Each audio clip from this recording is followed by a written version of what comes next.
Hello students, welcome to all of you in Dilip sir's physics class. We are going to start the new topic from the part 2 electrostatics. Okay, आज हम electrostatics start कर रहे हैं. तो वैसे तो हमने electrostatics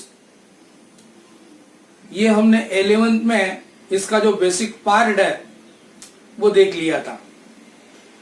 ओके लेकिन हम उस 11 का जो बेसिक पार्ट है उसको रिवाइज करेंगे and then we will proceed further. Okay तो देख लो कि आज हम इस बेसिक पार्ट में क्या क्या लेने वाले हैं. ये फर्स्ट इलेक्ट्रोस्टैटिक्स क्या है उसको समझने वाले हैं. Then electric charge, types of electric charge, उसके प्रॉपर्टीज, फिर Coulomb's force, electric field, intensity of electric field, electric line of force, uniform electric field, non uniform electric field, electric flux, Gauss law and जो हमने 11th में उसका proof भी देखा था.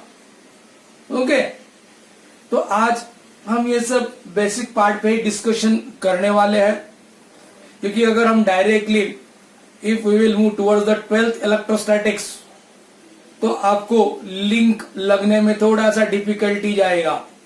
Okay तो ये सोचते हुए बेसिक पार्ट हम ले रहे हैं. ये बेसिक पार्ट लेने के बाद आप 11 का फिर से एक बार रिवाइज करो और देन जब आप 12 का इलेक्ट्रोस्टैटिक पढ़ेंगे तो आपको और बेटर तरीके से समझेगा. ओके स्टूडेंट्स, अब देखते हैं इलेक्ट्रोस्टैटिक्स का मतलब.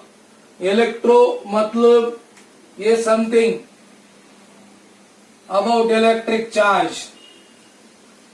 Okay electro means something about the electric charge and statics means what? Rest. Statics means what? Rest. Rest का मतलब stationary.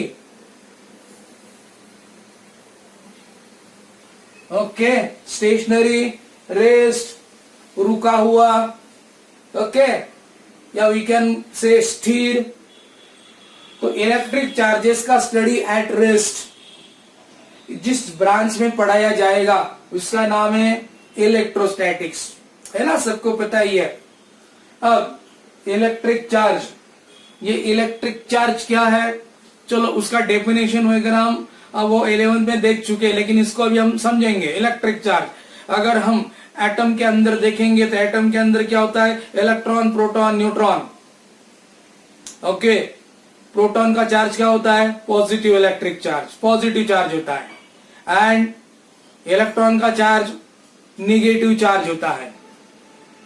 ओके इसका मतलब हर एक मैटर का ये एबिलिटी होता है. ओके अगर वो इलेक्ट्रिकली चार्ज बॉडी हो गया तो वो आइदर अट्रैक्ट कर सकता है या रिपेल कर सकता है. ओके दैट डिपेंड्स अपॉन कि उस बॉडी पे इलेक्ट्रॉन जैसा चार्ज आ गया कि प्रोटॉन जैसा चार्ज आ गया. ओके बॉडी पे मान लो प्रोटॉन जैसा चार्ज आ गया, पॉजिटिव चार्ज बॉडी. बॉडी पे इलेक्ट्रॉन जैसा चार्ज आ गया, negatively charge body. Are you getting? And आपने अगर देखा होगा न्यूक्लियस में इलेक्ट्रॉन और क्या होता है, सॉरी न्यूक्लियस में क्या होता है? प्रोटॉन और न्यूट्रॉन होता है. ओके न्यूट्रॉन तो न्यूट्रल होता है, लेकिन प्रोटॉन का चार्ज कौन सा होता है? पॉजिटिव. इसलिए हम क्या बोलते हैं? Nucleus is positively charge. Nucleus का चार्ज कैसा होता है? Positively charge. और उस न्यूक्लियस के अराउंड में कौन चक्कर काटता है? Negatively charge electron. ओके तो ये न्यूक्लियस में जितना मैग्नीट्यूड होता है चार्ज का उतना ही मैग्नीट्यूड ऑफ इलेक्ट्रॉन घूमता है around that nucleus. Therefore overall एक एटम का चार्ज कैसा होता है? Electrically neutral. Got this? ये सब हमको पता है, जस्ट आपको मैं रिवाइज करवा रहा हूं. ओके मीन्स प्रोटॉन का चार्ज पॉजिटिव चार्ज, इलेक्ट्रॉन का चार्ज नेगेटिव चार्ज. एंड एक इलेक्ट्रॉन या प्रोटॉन का चार्ज का मैग्नीट्यूड देखिए कितना होता है 1.6 into 10 to the power -19 coulomb. ये पता है ना, इलेक्ट्रॉन का और प्रोटॉन का चार्ज मैग्नीट्यूड कितना होता है 1.6 इंटू 10 का पावर -19 कूलम। पता है आप लोगों को। ओनली इलेक्ट्रॉन होगा तो ये माइनस चार्ज, प्रोटॉन होगा तो ये प्लस चार्ज होगा। ओके, है ना, ये आप लोगों को सब पता है। ये हमने 11th में बहुत डिटेल में पढ़ा है, कितने अगर हम इलेक्ट्रॉन्स इकट्ठा करें तो एक कूलम बनता है। ये सब मैंने आपको पढ़ाया है ना। अभी नहीं पढ़ाऊंगा मैं, आप है ना इसका आंसर खुद ढूंढेंगे आप। एक कूलम यानी कितने नंबर ऑफ इलेक्ट्रॉन्स कॉन्स्टिट्यूट करता है 1 कूलम चार्ज, है ना। समझाया मैंने, लिखा भी है, लिखवाया भी है, तो आप थोड़ा सा उसको देखिए। ओके, अगर मैं इलेक्ट्रिक चार्जेस की कुछ प्रॉपर्टीज के बारे में डिस्कस करूं तो ये जो इलेक्ट्रिक चार्ज है इसमें अगर लाइक चार्जेस है तो क्या करते हैं, रिपेल करते हैं। अनलाइक है तो क्या होते हैं, अट्रैक्ट करते हैं। ओके, एंड ये जो इलेक्ट्रिक चार्ज है ये obeys the property of quantization of electric charges। Quantization of electric charges का मतलब क्या हुआ, किसी बॉडी पे, अभी इस बॉडी पे अगर मैं इलेक्ट्रिक चार्जेस काउंट करूं, मान लो ये बॉडी इलेक्ट्रिकली चार्ज है, इस बॉडी पे नंबर ऑफ अगर मैं चार्जेस काउंट करूं तो that will be in multiple of basic electronic charge, that will be multiple of basic electronic charge. Okay, means आपको बॉडी पे चार्ज कितना मिल जाएगा, 1 इलेक्ट्रॉन मिल जाएगा, 2 electron plus minus. Okay, plus हो सकता है, माइनस हो सकता है, इस तरह से प्लस एनी। ये ऐसा कभी नहीं होगा, इट विल नेवर हैपन कि 0.5 इलेक्ट्रॉन है, ओके 1.2 इलेक्ट्रॉन है, this thing will never happen. Okay, तो कौन सा प्रॉपर्टी, ये इलेक्ट्रिक चार्ज ओबे करता है quantisation of electric charge. Means किसी भी बॉडी पे observable charges are always integral multiple of basic electronic charge, है ना। मैं लिखूंगा नहीं, ये सब हमने 11 में देखा है। ओके, और क्या देखा था, ये इलेक्ट्रिक चार्ज किसी प्रोसेस में अगर ये जो चार्जेस है ट्रांसफर हो रहे हैं इधर उधर, तो कॉन्जर्वेशन ऑफ इलेक्ट्रिक चार्ज ये प्रॉपर्टी ये ओबे करता है। Means during the process of transfer of the charges the total number of electric charges in that system always remain same. This is simply conservation of electric charge. Okay, means इसका मतलब क्या हुआ भाई, एक बॉडी में मान लो, एक body में या ये दोनों बॉडी की मिला के, ये एक बॉडी है, दूसरा बॉडी दिखाता हूं, ये बॉडी है। मान लो इसके पास 20 इलेक्ट्रॉन है, 20 प्रोटॉन है, इसके पास 10 प्रोटॉन है, 10 इलेक्ट्रॉन है, तो टोटल चार्जेस कितने हो गए, 30 इलेक्ट्रॉन एंड 30 प्रोटॉन। ओके, अब इधर से इधर कितनी भी जाए, इधर से इधर कितनी भी जाए, टोटल कितने रहेंगे इस सिस्टम के पास, 30 प्रोटॉन एंड 30 इलेक्ट्रॉन। ओके, क्यों, electric charge neither can be created nor it be destroyed, खाली वो ट्रांसफर हो सकते हैं, है ना। तो इस सिस्टम में टोटल चार्जेस हमेशा क्या रहेगा, ट्रांसफर होने के पहले भी, ट्रांसफर होने के बाद भी, या at any time always remain same. Got this, इसको बोलते हैं conservation of electric charge. And ये जो इलेक्ट्रिक चार्जेस है they are additive in nature. Additive का मतलब ए भाई 2 कूलम है ना, प्लस 3 कूलम, 5 कूलम हो गए। आर यू गेटिंग, इस तरह से they are additive in nature. Okay, चलो ये सब हमने 11th में देख लिया। फिर हमने देखा कूलम्स फोर्स। ये कूलम्स फोर्स क्या होता है बोलो? अरे it is given by Coulomb's law. Coulomb's law क्या कहता है बोलो? अगर दो चार्जेस लेते हैं, है ना, दो चार्जेस है भाई, ये है चार्ज Q1, मान लो ये पॉजिटिव है, दूसरा एक चार्ज है यहाँ पे Q2, है ना, Q2, ओके।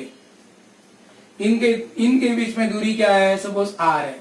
चलो और एक एग्जांपल लेता हूं। ये चार्ज है प्लस Q1 और ये चार्ज है माइनस Q2। अब इनमें अगर लाइक चार्जेस है तो इनमें क्या होगा? इनमें रिपल्शन होगा, राइट ना? इनमें क्या होगा? रिपल्शन होगा। दे विल रिपेल, एंड जिस रिपेलिंग फोर्स कितना है उसका magnitude is given by Coulomb's law. या ये अनलाइक चार्जेस है तो ये क्या करेंगे? अट्रैक्ट करेंगे, है ना, ये रिपेल करते इधर, या फिर ये क्या करेंगे? अट्रैक्ट करेंगे बाय अ फोर्स, है ना, गिवन बाय कूलम्स लॉ। वो फोर्स कितना रहेगा आपको पता है? डायरेक्टली लिखता हूं, F directly proportional to product of magnitude of the charges inversely proportional to square of the distance between them. And यहाँ पे क्या आता है? कांस्टेंट आता है। ये कांस्टेंट को हमने क्या नाम दिया था? 1/4 पाई एप्सिलॉन नॉट, है ना। अगर ये चार्जेस एयर में है तो कैसे लिखेंगे? F is equals to 1/4 pi epsilon naught Q1 Q2 upon R square. This epsilon naught इसको क्या बोलते हैं हम? दिस एप्सिलॉन नॉट इसको बोलते हैं, पता है आप लोगों को, परमिटिविटी ऑफ एयर और फ्री स्पेस और वैक्यूम, है ना। ये सब पता है आप लोगों को? परमिटिविटी ऑफ एयर और वैक्यूम, एप्सिलॉन नॉट मीन्स ये दो चार्जेस एयर में होंगे, वैक्यूम में होगा या फ्री स्पेस में होगा, तो ये क्या है? इलेक्ट्रोस्टैटिक फोर्स, या इसको क्या बोला जाता है? कूलम्स फोर्स, है ना। ये F को कौन सा फोर्स बोला जाता है? Either it is called as Coulomb's force, और क्या नाम है? Electrostatic force, okay. And this epsilon naught permittivity of air और फ्री स्पेस, यानी ये कूलम्स फोर्स किस पे डिपेंड रहता है? देखो, product of magnitude of charges and square of the distance between them, इसको इनवर्सली प्रोपोर्शन होता है। अगेन वो किस पे डिपेंड होता है? Permittivity of the medium. ये एयर और स्पेस छोड़ के अगर दूसरा होगा तो आपको पता है यहाँ पे हम ऐसा फॉर्मूला लिखते हैं, F is equals to 1/4 pi epsilon Q1 Q2 upon R square. This epsilon is the permittivity of the medium. This is what? Permittivity of medium. Permittivity of medium यानी मान लो ये जो दो चार्जेस है, अगर किसी एयर या फ्री स्पेस छोड़ के किसी दूसरे गैस में हमने रखे, उसका परमिटिविटी अलग रहेगा। पानी में रखा, उसका परमिटिविटी अलग, ओके। कोई अगर हम ऐसा मटेरियल में रखते हैं, ओके, तो उसका परमिटिविटी अलग। तो यहाँ पे एप्सिलॉन और एप्सिलॉन नॉट का एक रिलेशन आपको पता है, वो क्या है? Epsilon is equals to K epsilon naught, where this K is called as what? Dielectric constant. Dielectric constant, ये डाइलेक्ट्रिक कांस्टेंट का वैल्यू एयर के लिए 1 होता है, ओके, एयर के लिए 1 होता है। देन इस तरह से ग्लास के लिए हो सकता है 3, रबर के लिए 5, वाटर के लिए और कुछ तो भी 25 वगैरह है ना। तो इस तरह से ये अगर चेंज हो जाता है तो ये फोर्स का वैल्यू भी चेंज हो जाता है। ये मैंने सब पढ़ाया है, ओके, आपके नोटबुक में सब मिलेगा ये, लेकिन ये बेसिक पार्ट है जो कि हमको पता होना चाहिए। ओके, ये electrostatic force that either repel और attract by this amount of force, got this, and this force act along the line joining the two centres of this charges, है ना, ये कूलम्ब्स फोर्स था। देन इलेक्ट्रिक फील्ड का, electric field क्या है? The force, electrostatic force acting per unit charge by the electric field, है ना। चलो इलेक्ट्रिक फील्ड देख लेते हैं। इलेक्ट्रिक फील्ड देखो,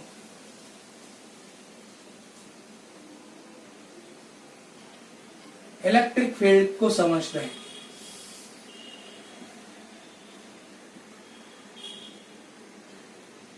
बहुत बेसिक तरह से समझेंगे, फिर आगे जाएंगे। देखो इलेक्ट्रिक फील्ड, वैसे लास्ट स्टैंडर्ड में समझाया था इलेक्ट्रिक फील्ड। अरे भाई देखो, अर्थ है, अर्थ के अराउंड में इसका जो एक प्रभाव है उसको हमने क्या नाम दिया? Gravitational field. अरे इसके अराउंड में ये जो फील्ड है उसको क्या नाम दिया हमने? Gravitational field. ग्रेविटेशनल फील्ड यानी इसमें अगर कोई दूसरा मास आ गया, मान लो ये मास आ गया, इस मास पे कितना फोर्स एक्ट होगा? Gravitational force acting per unit mass, उसको हमने क्या नाम दिया? ग्रेविटेशनल इंटेंसिटी, है ना, intensity due to gravitational field. In the similar way, अगर ये मान लो चार्ज है, बहुत सिंपल तरीके से समझा रहा हूं, ये चार्ज है, इस चार्ज का एक दायरा होगा, है ना, इस दायरे में इसका क्या है? प्रभाव क्षेत्र है। इसके प्रभाव क्षेत्र को हमने क्या नाम दिया? Electric field.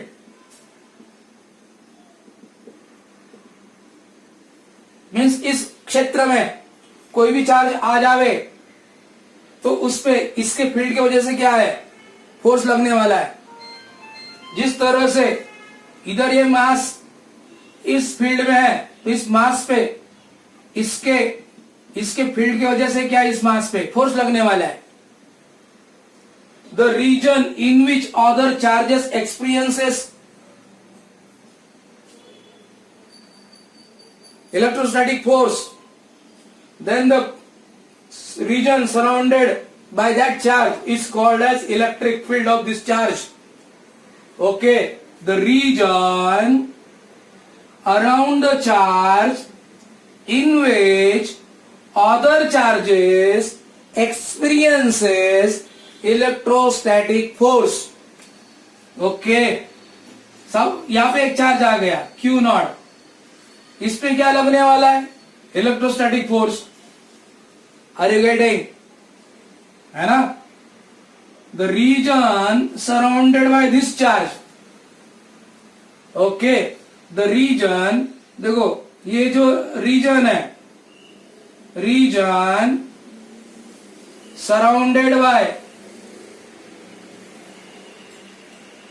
Plus Q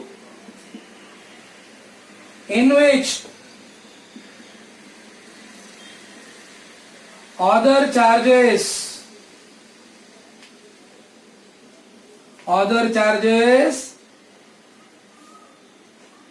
experiences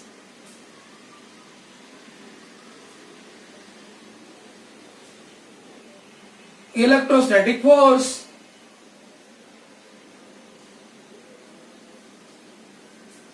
उस रीजन को क्या बोला जाएगा?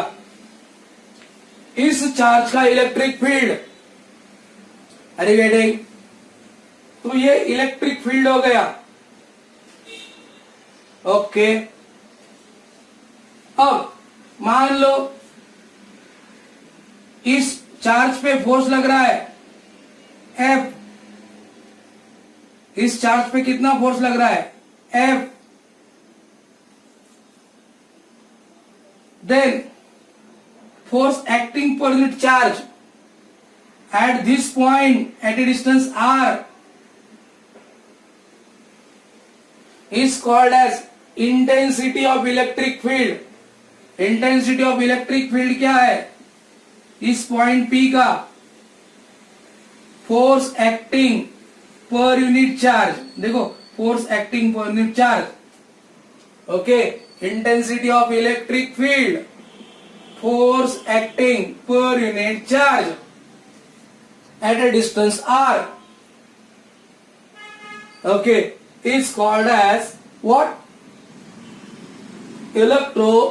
is called as intensity of electric field. अब मान लो, अब ये F कैसे निकालू? F कैसे निकाल सकता हूं मैं? देखो F प्रोडक्ट ऑफ यानी 1/4 pi epsilon naught Q into Q not, Q not upon A distance कितना है? R स्क्वेयर है यार, ये फोर्स हो गया। यहां पे सब्स्टिट्यूट करूं तो मेरे को क्या मिलेगा? Intensity of electric field. देखो इंटेंसिटी ऑफ इलेक्ट्रिक फील्ड कितना मिलेगा?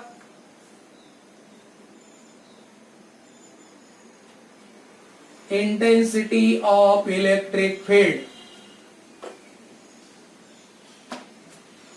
इंटेंसिटी ऑफ इलेक्ट्रिक फील्ड ये क्या है? 1/4 pi epsilon naught Q not upon R square, upon क्या लिखो? Q नॉट, राइट ना? अगर आप केयरफुली देखे ये Q naught will get cancel. क्या आया? इलेक्ट्रिक इंटेंसिटी का फॉर्मूला 1/4 पाई एप्सिलॉन नॉट है ना, Q अपॉन R स्क्वेयर। देखो ये इलेक्ट्रिक इंटेंसिटी का फॉर्मूला आ गया, which we have seen in the 11th। Okay, electric intensity 1/4 pi epsilon naught Q by R square. यानी ये जो इंटेंसिटी ऑफ इलेक्ट्रिक फील्ड है ये इनवर्स स्क्वेयर लॉ ओबे करता है, इनवर्स स्क्वेयर लॉ ओबे करता है। यानी जैसा दूरी बढ़ता जाएगा वैसा वैसा इलेक्ट्रिक फील्ड का मात्रा कम होता जाएगा। Got this? चलो ये था all about the electric field. लेकिन ये जो इलेक्ट्रिक फील्ड का इमेजिनरी लाइन से रिप्रेजेंट करने का जो एक तरीका है उसको हम बोलते हैं electric line of force. Okay, चलो इलेक्ट्रिक लाइन ऑफ फोर्स क्या है, उसके प्रॉपर्टीज क्या है, उस पर डिस्कस करते हैं।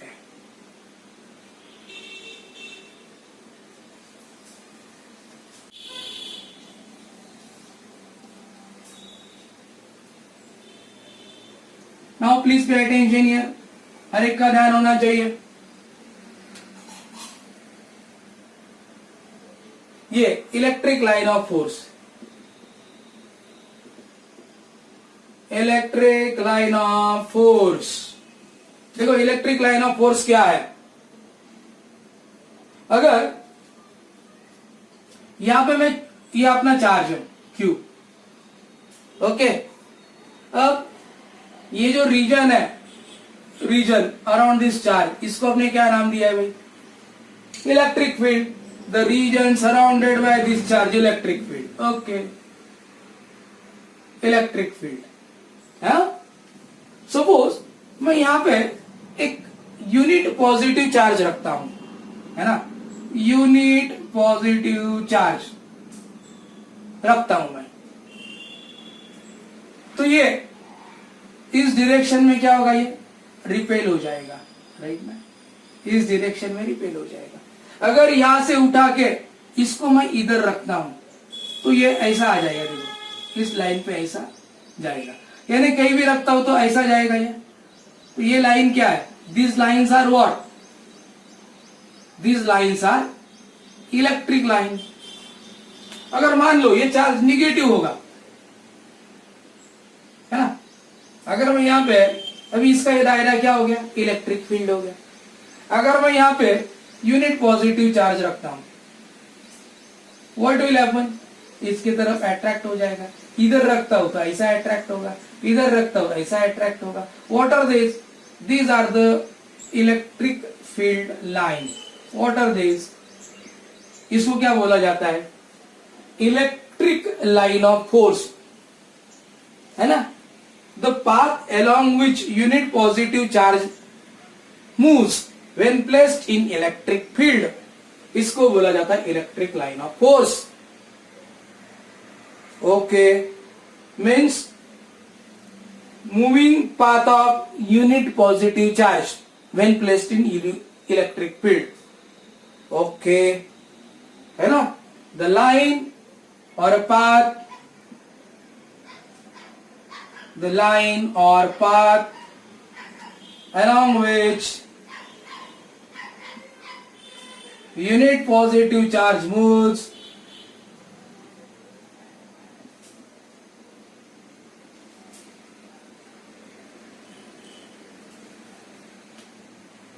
that imaginary line,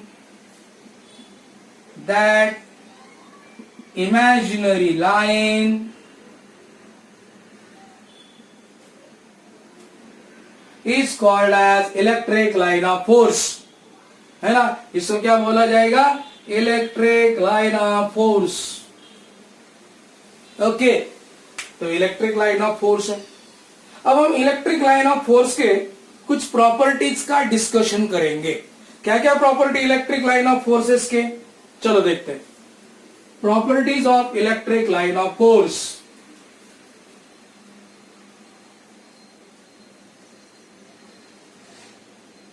इसके प्रॉपर्टीज देखो.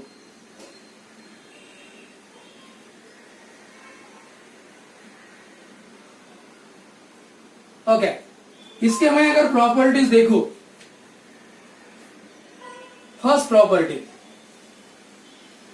ये स्टार्ट होता है from positive charge and and होता है ऑन नेगेटिव चार्ज. देखो, start from positive charge, and on negative charge. Start from positive charge, and on negative charge. Start on positive charge, यहां से स्टार्ट होता है, यहां पे एंड हो जाता है, टर्मिनेट हो जाता है.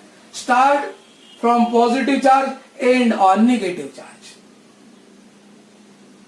ओके, देन सेकेंड प्रॉपर्टी, अगर मैं इस कर्व को टेंजेंट ड्रॉ करूं, है ना, tangent to the curve gives the direction of intensity. Tangent to curve, what that gives? Direction of electric intensity. Means मान लो इधर मेरे को इंटेंसिटी चाहिए, मैं क्या करूं? इधर टेंजेंट ड्रॉ करूं. ये क्या हो गया? Direction of electric intensity. मैंने इधर चाहिए, क्या करूं? इधर मैंने टेंजेंट ड्रॉ किया. This is the direction of electric intensity. Okay, मान लो देखो ये लाइन ड्रॉ किया मैंने. ओके, तो यहाँ पे मेरे को चाहिए डायरेक्शन ऑफ इलेक्ट्रिक इंटेंसिटी. क्या करूं मैं? टेंजेंट ड्रॉ करूं. This tangent and this point will give what? Direction of electric intensity. Got this? इस तरह से मेरे को क्या मिलता है? Direction of electric intensity. Okay, अब ये जो इलेक्ट्रिक लाइंस है, ये हमेशा टर्मिनेट होते हैं on the surface of conductor. Okay, they always terminate. Terminate means खत्म हो जाते हैं on surface of conductor.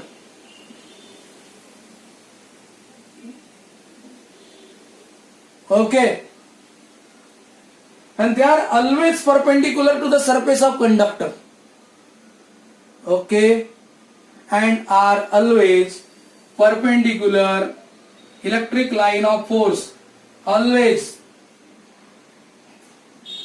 perpendicular to surface of conductor. देखो ये बहुत इंपॉर्टेंट प्रॉपर्टीज है. फिफ्थ का अगर मैं बात करूं, electric line of force never pass through the conductor. Never, ये left, never pass through the conductor.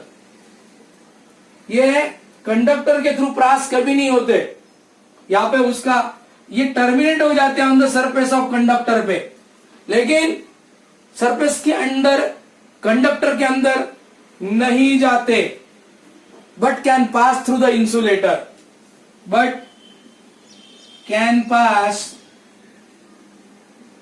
Through the insulator, through insulator, ये इंसुलेटर के थ्रू पास हो सकते हैं। ओके, देन ये अगर नंबर ऑफ इलेक्ट्रिक लाइन का जहां पे ज्यादा क्राउड होगा वहां पे इलेक्ट्रिक इंटेंसिटी का मात्रा ज्यादा है, and the region where the electric intensity, electric lines are widely separated, in that region strength of electric field, that is electric intensity, is less. Got this? Mean simple है यार, crowd जहां पे crowd है intensity ज्यादा है ना, जहां पे लेस क्राउड है किसका भाई, ये इलेक्ट्रिक लाइन ऑफ फोर्स का, वहां पे इलेक्ट्रिक इंटेंसिटी कम है। क्राउड का मतलब the region where electric lines are more crowded, there electric intensity is greater. The region where the electric intensity is less crowded, electric intensity is small, electric intensity is less. Okay, तो यहाँ पे ये सब जो properties है ये हमने 11th में देखा है, आपको ये सब ये बेसिक आना ही चाहिए। ओके, तो इस तरह से ये इलेक्ट्रिक लाइंस के क्या थी, प्रॉपर्टीज थी। अब हम देखते हैं इसके आगे भाई यूनिफॉर्म इलेक्ट्रिक फील्ड क्या है, नॉन यूनिफॉर्म इलेक्ट्रिक फील्ड क्या है। देखो ये वर्ड ही बता रहा है, the region where the magnitude and direction of electric intensity is same,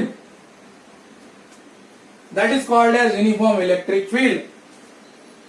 जिस रीजन में हर एक पॉइंट पे magnitude and direction of electric intensity same है उसको हम क्या बोलेंगे, uniform electric field.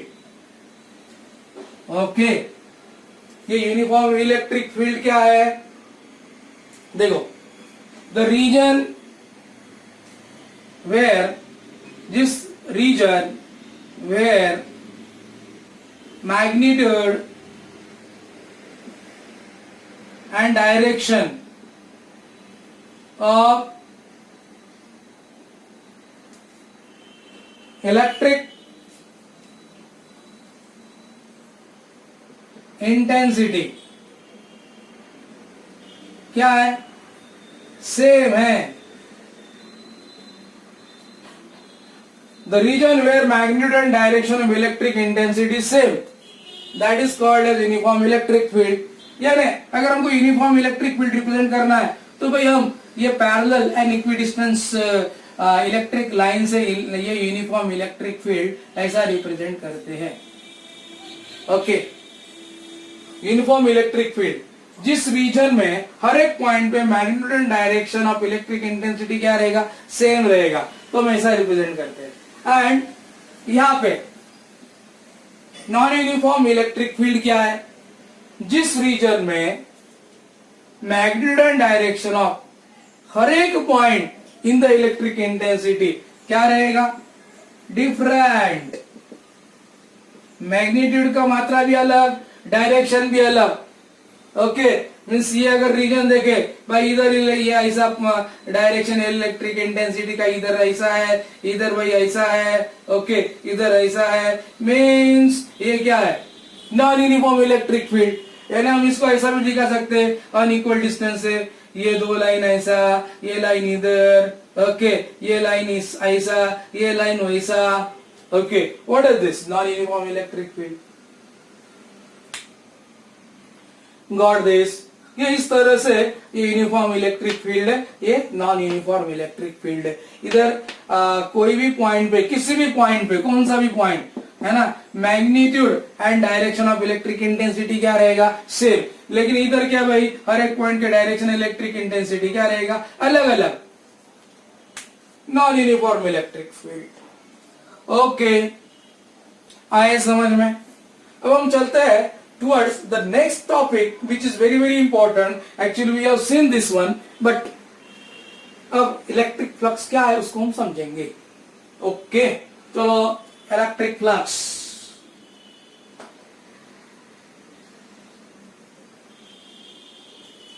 Electric flux समझने के लिए मैं आपको इलेक्ट्रिक इंटेंसिटी का एक और डेफिनेशन बताऊंगा, फिर हम आगे जाएंगे, ठीक है।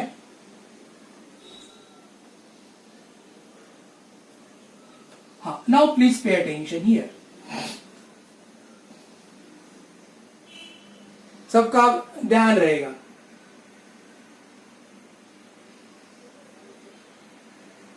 अब सपोज ये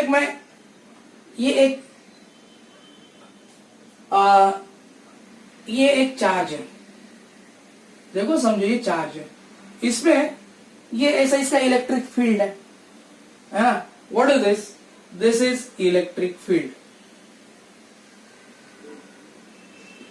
इलेक्ट्रिक फील्ड। ओके, अब यहां पे मैं एक इमेजिनरी एरिया ले लेता हूं। देखो यहां पे मैंने एक इमेजिनरी सरफेस एरिया ले लिया, ये वाला,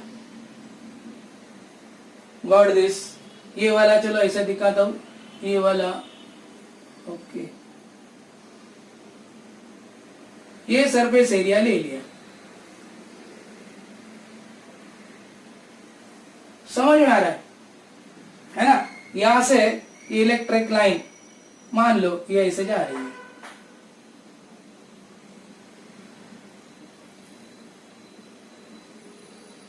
ओके, बहुत सारे लाइन से ये ऐसे जा रही है।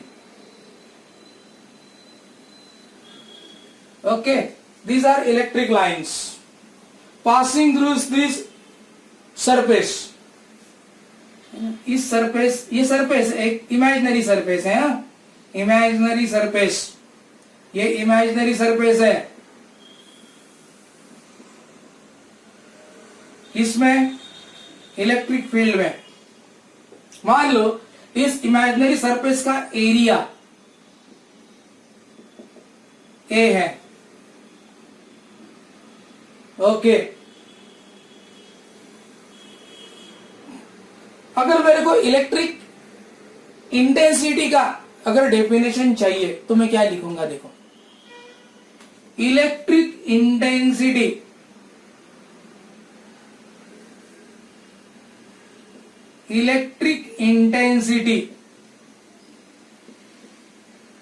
is equals to, what are this,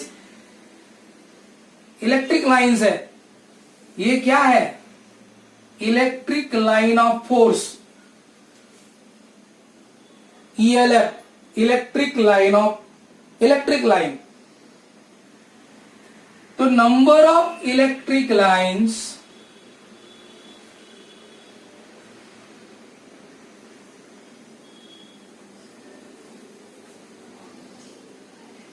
normally passing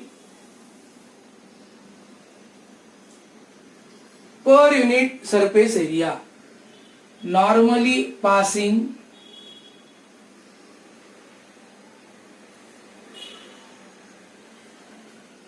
divided by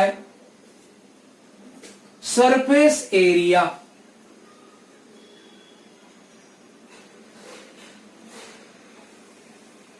देखो electric intensity is number of electric lines normally passing per unit surface area। Okay, देखो ये electric intensity, okay, number of lines normally passing है ना। Suppose इसका मैंने count करके phi को क्या लिखा मैंने, number of electric line normally passing through given surface area. इस टर्म को क्या बोला जाता है, electric flux. Are you getting? Flux क्या है देखो, हाँ फ्लक्स, इलेक्ट्रिक फ्लक्स, यहां पे हेडिंग दे देता, इलेक्ट्रिक फ्लक्स।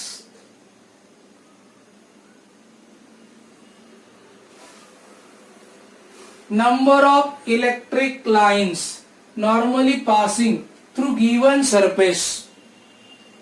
क्या है इलेक्ट्रिक फ्लक्स, कैसे डिनोट करते हैं हम, फाई। इलेक्ट्रिक है तो इधर ई भी लिखा जाता है, इधर ई भी लिखा तो भी चलेगा। Number of electric line of force normally passing through given surface. देखो ये इलेक्ट्रिक फ्लक्स का डेफिनेशन हो गया।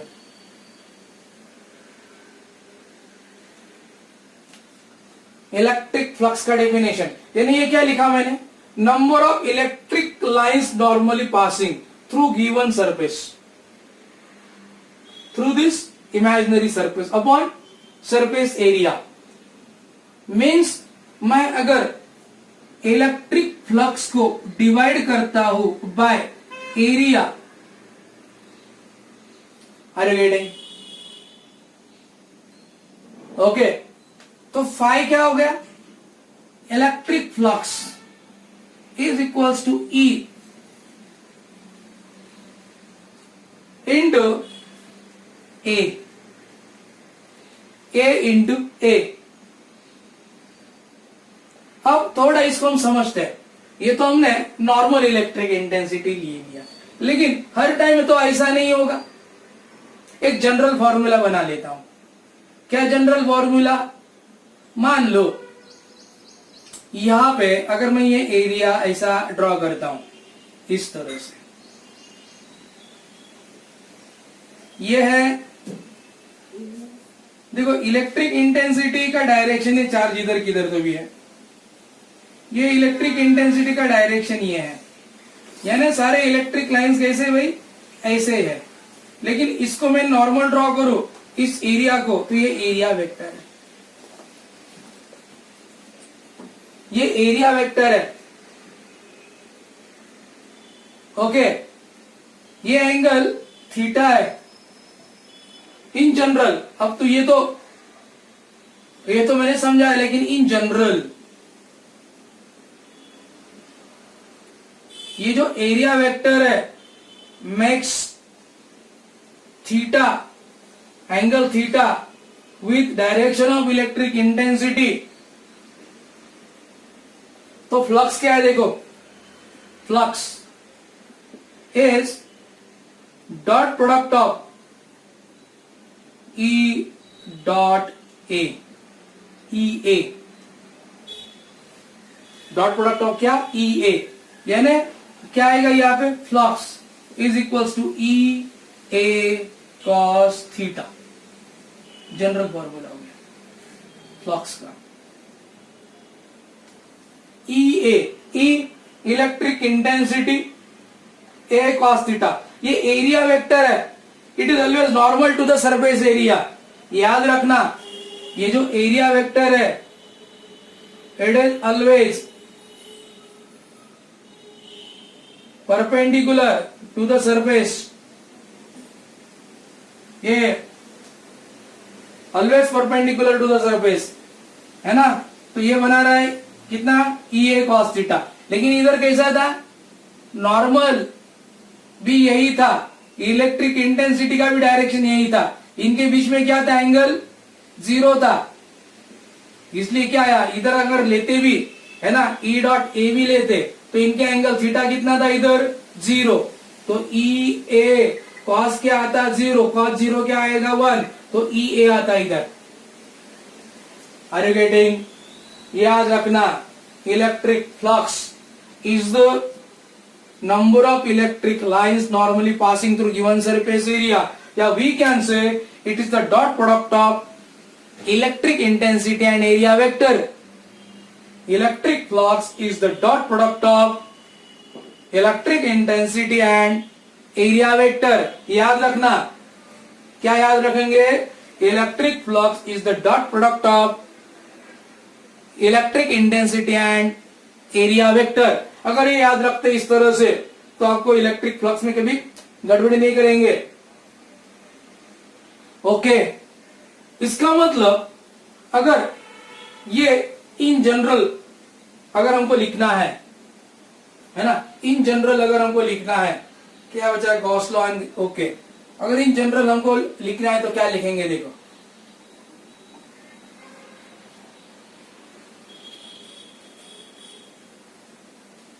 देखो ये चार्ज है, ये चार्ज है, ये इस तरह से हमने लिया. इधर ये हमने छोटा सा एरिया डीएस लिया, डीएस लिया. ये इसका क्या था? ये इंटेंसिटी है. सपोज ये जो एरिया है, दिस एरिया डीएस, इसका नॉर्मल एंगल थीटा बना रहा है, तो फ्लक्स थ्रू दिस डीएस कितना आएगा? फ्लक्स थ्रू डीएस कितना आएगा? डी फाई थ्रू दिस कितना आएगा? बोलो. E vector E ds. Okay, यानी क्या आएगा? D phi is equal to क्या आएगा? E ds cos theta. E ds cos theta ये आया. लेकिन थ्रू होल सरफेस अगर हमको निकालना है तो, है ना, total flux through whole surface, ये कैसे निकालते हैं? टोटल फ्लक्स, ये क्या है? इंटीग्रेशन ऑफ क्या करना पड़ेगा? Vector E dot DS. Okay, यानी डी फाई का इंटीग्रेशन करना पड़ेगा. ये अगर मैं ऐसा लिखूं, डी फाई का क्या करना पड़ेगा? इंटीग्रेशन. या क्या लिखूं? ई डॉट डीएस. या इसको क्या लिख सकता हूं मैं? है ना, इसको क्या लिख सकता हूं इस तरह से? Total flux is equals to surface integral of E dot ds. या क्या लिख सकता हूं? Surface integral of E ds cos theta. ये क्या हो गया? Total flux. What this? ये हमने कहां पे देखा था? 11th में हमने ये सब कुछ देखा हुआ है.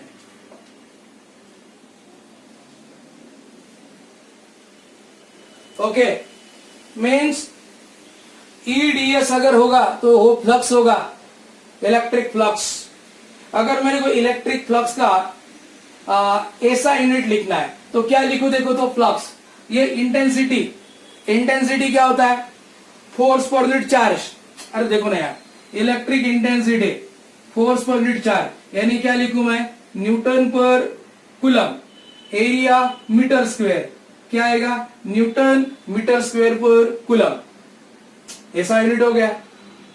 ओके, इसका ऐसा यूनिट आ जाएगा न्यूटन मीटर स्क्वायर पर कूलम.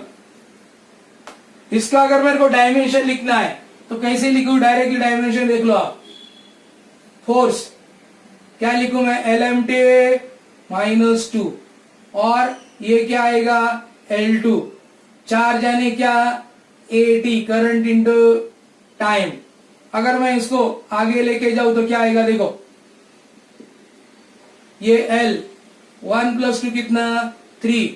m⁻² कितना यहाँ पे? 1. ये 1 है, ऊपर जाएगा तो t⁻³ ए ऊपर जाएगा तो -1. ये क्या हो गया? फ्लक्स का डायमेंशन हो गया. देखो, ये ऐसा यूनिट है, ये डायमेंशन है. ओके, अगर मेरे को इसका स्केलर है कि वेक्टर क्वांटिटी है? बोलो, कभी भी याद रखना, दो वेक्टर का डॉट प्रोडक्ट हमेशा स्केलर आता है, तो ये कौन सा क्वांटिटी है? स्केलर क्वांटिटी है ये। ओके, दो वेक्टर का डॉट प्रोडक्ट हमेशा स्केलर क्वांटिटी होता है। Got this? ओके स्टूडेंट्स, तो इस तरह से ये आपने फ्लक्स तक इन डिटेल जानकारी ले लिया। जब हम नेक्स्ट लेक्चर देखेंगे तो नेक्स्ट लेक्चर में हम ये गॉस लॉ ओके और उसका प्रूफ वो देखने के बाद हम फिर 12 का जो सिलेबस है वो स्टार्ट करेंगे। वैसे 12 का जो सिलेबस है गॉस लॉ से ही स्टार्ट हो रहा है।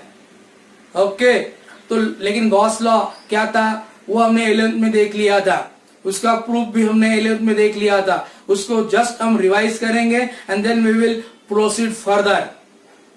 ओके स्टूडेंट, आया समझ में, है ना? तो this all was the basic part of electrostatic, जो कि ये रिवाइज करना इंपॉर्टेंट था। डायरेक्टली मैं गॉस लॉ से ले लेता तो आपको लिंक ना लगती।